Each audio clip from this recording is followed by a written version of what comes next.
तो recently India के रक्षा मंत्री श्री राजनाथ सिंह जी के एक स्टेटमेंट की वजह से पाकिस्तान काफी ज्यादा नाराज हो चुका है, जिसके बाद से वो इस स्टेटमेंट का अपोज करते हुए दिख रहे हैं। तो रिसेंटली राजनाथ सिंह जी से एक इंटरव्यू में एक क्वेश्चन पूछा जाता है, जो कि ब्रिटेन के काफी ज्यादा मशहूर news media outlet the guardian के द्वारा एक रिपोर्ट पब्लिश की जाती है कि इंडियन एजेंसीज पाकिस्तान के अंदर घुस करके पाकिस्तान के टेररिस्ट को मार दिया करती है। और फिर इस चीज के ऊपर भारत के रक्षा मंत्री श्री राजनाथ सिंह जी का ये कहना होता है कि जी हाँ, उन सभी टेररिस्ट को मारा जाएगा जो कि इंडिया में आकर के आतंक फैला करके वापस पाकिस्तान चले जाते हैं। अब चाहे वो पाकिस्तान में कहीं पे भी छिप जाए, और उसे पाकिस्तान में घुस के मारा जाएगा। जिसके बाद से ही राजनाथ सिंह जी के इस स्टेटमेंट पे काफी सारे आर्टिकल पब्लिश हो चुके हैं। और यहीं पर द गार्जियन न्यूज़पेपर का ये कहना है कि 2020 से इंडियन एजेंसीज के द्वारा पाकिस्तान में 20 लोगों को मारा जाता है। और यहाँ पर द गार्जियन ने ये नहीं बताया कि ये आम आदमी थे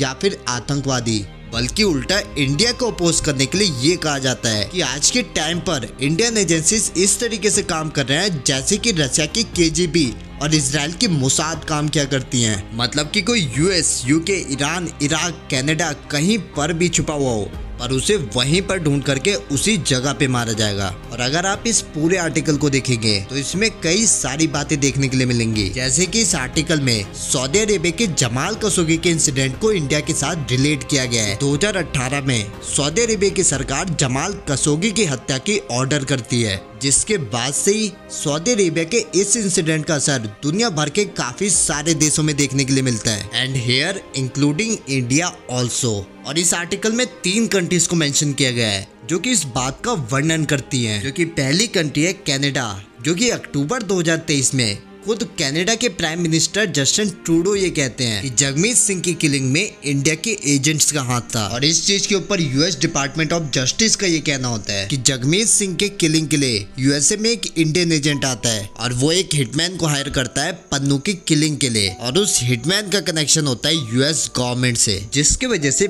पन्नू यहाँ पर बच जाता है। और फिर अगला देश है यहाँ पर पाकिस्तान, जो कि 25 जनवरी को पाकिस्तान के फॉरेन सेक्रेटरी साइरस सजाज काजी एक प्रेस कॉन्फ्रेंस में ये कहते हैं कि इनके पास एक प्रॉपर एविडेंस है कि इंडियन एजेंट्स पाकिस्तान के सियालकोट और रवाल कोट में घुस करके 2 पाकिस्तानी नेशनलिस्ट की हत्या कर देते हैं। और फिर यही सब देखते हुए UK की द गार्जियन न्यूज़पेपर की तरफ से एक इन डिटेल रिपोर्ट पब्लिश की जाती है। और फिर जब एक इंटरव्यू में राजनाथ सिंह जी से इस चीज के ऊपर क्वेश्चन पूछा जाता है, तब वो इसका ये रिप्लाई करते हैं कि उन्हें घुस कर मारेंगे। जिसके बाद पाकिस्तान इस चीज के ऊपर काफी ज्यादा नाराज हो जाता है और पाकिस्तान के मिनिस्ट्री ऑफ फॉरेन अफेयर्स के तरफ से एक प्रॉपर रिप्लाई इशू किया जाता है कि अगर आप ऐसा कुछ करेंगे तो हम भी पीछे नहीं हटने वाले। और अगर देखा जाए तो राजनाथ सिंह जी ने इंटरव्यू के दौरान ऐसा कुछ भी नहीं कहा है। उन्होंने ये नहीं कहा है कि इंडियन एजेंसीज टेररिस्ट के ऊपर नजर गड़ाए बैठी हुई है, बल्कि उनका ये कहना था कि अगर फ्यूचर में कोई टेररिस्ट इंडिया में हमला करके किसी देश में चला जाए तो उस टेररिस्ट को कहीं से भी ढूंढ करके निपटाया जाएगा। और द गार्जियन न्यूज आर्टिकल का ये कहना कि इंडियन एजेंसीज इजराइल के मोसाद की तरह बिहेव कर रही है, ये कहना बिल्कुल गलत है। और ये सब कुछ इसलिए किया जा रहा है ताकि ग्लोबल मार्केट में इंडिया की छवि को खराब किया जा सके। तो आपका इस चीज को लेकर के क्या कहना है, आप हमें कमेंट करके बता सकते हैं। और इसी टाइप की वीडियो के लिए आप हमारे चैनल को सब्सक्राइब कर सकते हैं।